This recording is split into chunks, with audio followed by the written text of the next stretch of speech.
साल 2025 के लिए प्रधानमंत्री राष्ट्रीय बाल पुरस्कारों की घोषणा हो गई है और 18 राज्यों के 20 मेधावी छात्रों को अलग अलग क्षेत्रों में उत्कृष्ट प्रदर्शन के लिए चुना गया है। अब से थोड़ी देर में राष्ट्रपति द्रौपदी मुर्मू इन्हें सम्मानित करेंगी। दोपहर में प्रधानमंत्री इनसे मिलेंगे और इनसे बात भी करेंगे और जो अवार्ड इनको मिला है अलग अलग क्षेत्रों में उसके लिए इन्हें सम्मानित किया जाएगा। सबसे पहले बात करते हैं, आपका नाम क्या है? मेरा नाम वंश है।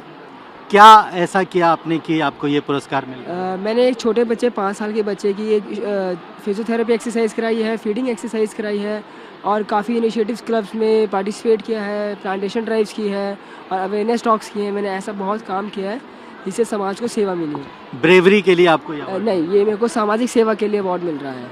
सामाजिक सेवा के लिए अवार्ड मिला, कैसा लग रहा है ये अवार्ड हासिल करके? ये अवार्ड लगे मेरे को बहुत खुशी हो रही है। इससे मैं काफ़ी खुश भी हूँ और अपने साथ वाले बच्चे भी मेरे जो रहते हैं मेरे साथ, वो भी इस अवार्ड को देख के कि मेरे को उनके ही होम का बच्चा है जो अवार्ड ले रहा है। ये कहाँ से हैं आप, किस राज्य से हैं? मैं children home for boys Chandigarh से हूँ।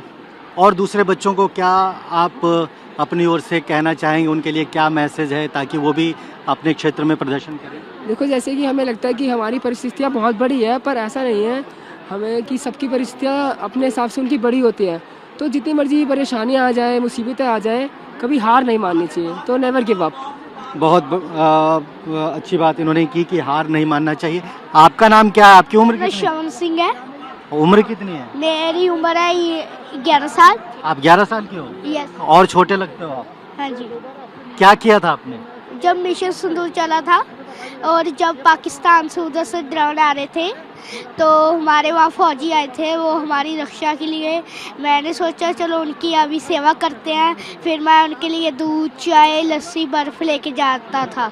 अच्छा, ऑपरेशन सिंदूर में आपने भारत के फौजियों की सेवा की? Yes sir. कैसा लगा उस समय सेवा करके? बहुत अच्छा मुझे लगा था। फौजी लोगों से बात भी की आपने? यस। क्या बातें हो रही थी उस समय? वो यही बोल रहे थे कि अभी उधर से ड्रोन आ रहे हैं। उधर से ड्रोन आ रहे हैं, फिर भी हम पाकिस्तान को हरा देंगे, ऐसा कह रहे थे? Yes sir. आपको अच्छा लगा फौजियों की सेवा करके? बहुत अच्छा मुझे लगा। आपके और दोस्त होंगे, भाई बहन होंगे घर में, अड़ोस पड़ोस में, उनके लिए क्या मैसेज देना चाहते हो?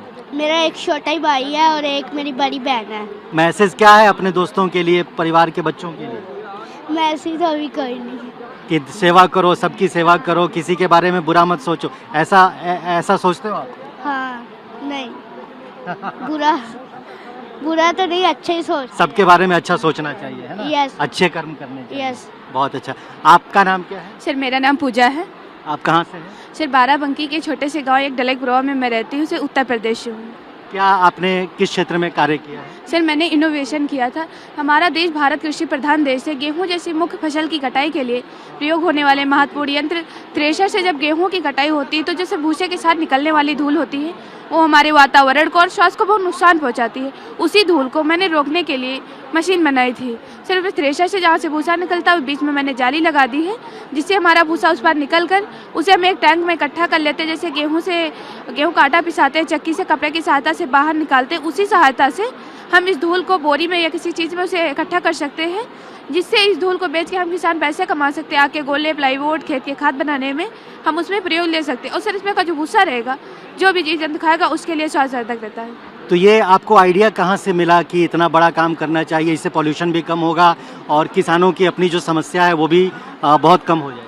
सर, क्योंकि मैं गांव में रहने वाली हूं, तो सर हम लोग सरकारी स्कूल में पढ़ने जाते थे, तो हमारा जो स्कूल बना हुआ था चारों ओर खेतों के बीच में बना हुआ था। तो सर अभी जब मई जून में गेहूं की कटाई होने लगती है तो 2 महीने बहुत ज़्यादा थ्रेशर चलता है, तो उसकी सारी धूल हमारे स्कूल में आ रही थी, तो जिससे हम लोगों को पढ़ने लिखने में दिक्कत होती थी। तब मैंने अपने राजीव श्रीवास्तव सर से बोला कि सर हम इसके लिए क्या करें जो इस धूल को रोक सकते हैं। फिर मैंने कहा सर इसके सामने एक जैसे झोला लगा दें, हो सकता है धूल रुक जाए।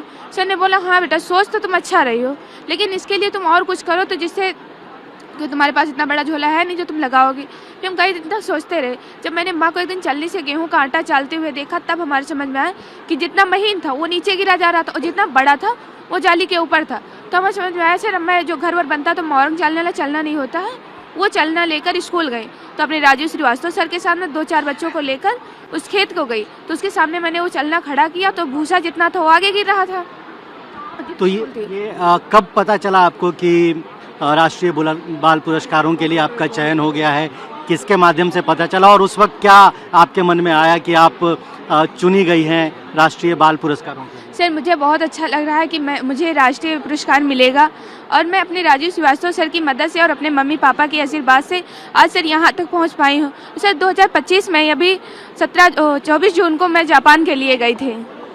तो अच्छा लग रहा है इस क्षेत्र में काम करके? सर मुझे बहुत अच्छा लग रहा है और मैं सर यही अपने जो हमारे गांव के छोटे भाई बहन हैं या बड़े हैं जो लोग पढ़ते लिखते नहीं, मैं उनसे यही मैसेज करना चाहूँगी कि जो लोग पढ़ते लिखते नहीं है फिर भी कोई काम करते उसे मन से करिए और पढ़ाई तो सबसे ज़्यादा है। मैं सबसे ये कहूँगी कि घूमने से अच्छा पढ़ने से बहुत कुछ मिलता है। मन से काम करेंगे तो सपने भी पूरे होंगे। Yes sir.